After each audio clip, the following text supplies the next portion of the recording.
Scary shot. भूतिया गुफा का रहस्य। गांव के बाहर एक घना जंगल था और उस जंगल के बीचों बीच थी एक प्राचीन गुफा।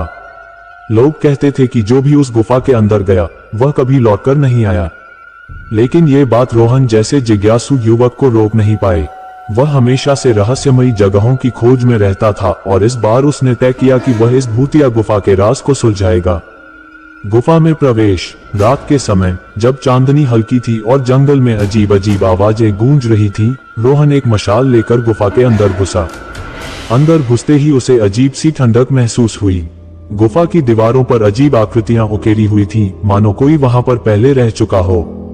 अचानक एक तेज हवा का झोंका आया और मशाल बुझ गई। अब वहां घना अंधेरा था, डरावनी परछाइयां। रोहन ने अपनी टॉर्च जलाने की कोशिश की, लेकिन बैटरी अचानक खत्म हो गई। तभी उसे गुफा की दीवारों पर हलचल महसूस हुई, मानो कोई परछाई हिल रही हो। उसकी सांसें तेज हो गईं।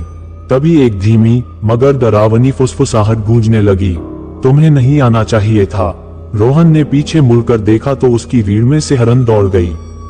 एक हड्डियों से बना लंबा साया उसकी तरफ बढ़ रहा था।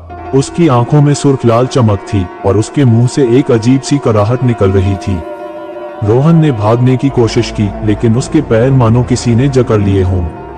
मौत का फंदा। अचानक एक ठंडी हथेली उसके कंधे पर आ गई।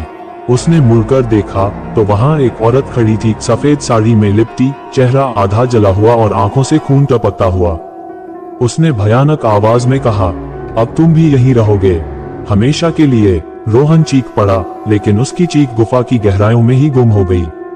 अगले दिन गांव वालों ने देखा कि रोहन का कोई नामो निशान नहीं था, लेकिन गुफा के बाहर एक नया निशान उकेरा हुआ था। एक और आत्मा कैद हो गई। सीख, कभी भी ऐसी जगहों पर मत जाओ जिनके बारे में चेतावनी दी गई हो। कुछ रहस्य दफन ही रहने देने चाहिए। कोई भी स्टोरी कमेंट करने, अगली कहानी आपकी होगी।